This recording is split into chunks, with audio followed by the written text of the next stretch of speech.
sa kape mong sinisip-sip ngayon. Ay! Trending! Ay! Trending! Ay! Trending! Ay! Trending! She may not like the content of my answer, but I am answering. She may not like. She may not like. She may not like. Ay! Trending!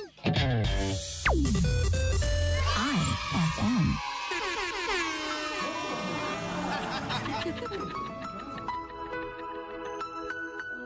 Emang lagi cantik. Alright, mga idol, si Digong na ba ulit? Napurnadang loan sa South Korea, isinisi ni De Lima kay Digong. Muling pinagbalingan ni ML Party List Representative Laila De Lima si dating Pangulong Rodrigo Duterte patapos ipatigil ng South Korea ang 28.7 billion pesos loan para sa modular bridges projects ng Administrasyong Marcos Jr. Sayang naman, napurnada to. At ayon kay De Lima, tama lang yan na ang ibang mga bansa sa kakayahan pa nating magsagawa ng mga proyekto ng walang kurakot. Kailangan din nating isipin ang mga Pilipino na magbayad sa mga utang na ibulsa lang ng ilan, di ba? Kaysa tayo magbabayad, wag na tayong uutang. Jutang naman dyan. Hindi tayo nabubuhay kung wala tayong jutang. Diba? Lalo na pag nagpapaaral ka talaga sa kolehiyo, marami kang jutang.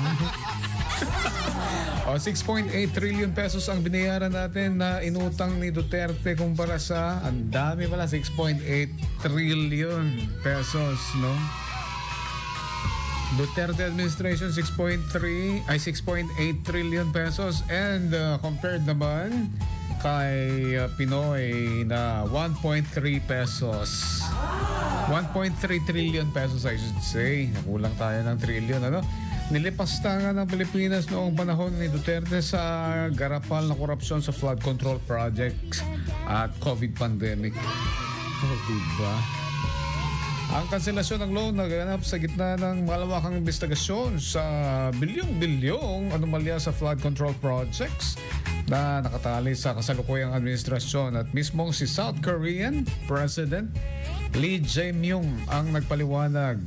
Sabi niya, ang proyektong mababang kalidad ay may potensyal para sa korupsyon ay agad na pinapahinto. Buti naman. Tapusin muna nila yung investigasyon para mas klaro. Malay natin, baka magbago ang isip ni South Korean President Lee Jae-myung at ibalik ang pangutang niya sa atin, di ba? Alright, mga idol. So, ayan. Yan ang sinabi ni ML Party List Representative Laila De Lima na dahil napurnada ang loan ng Pilipinas dahil kay Digong. Yan ang naman ang ating iTrending ngayong Friday, September 12. Sarado pa rin ba ang harapan ng Capitol ngayon? Kanina sarado dyan. Kaya medyo traffic kanina. No? Yung mga galing na sa Nicolas pababa, mga idol. Kaya mga motorista, ingat-ingat lang kayo sa kalsada. Sa IFM, mga idol mong FM, Supaya.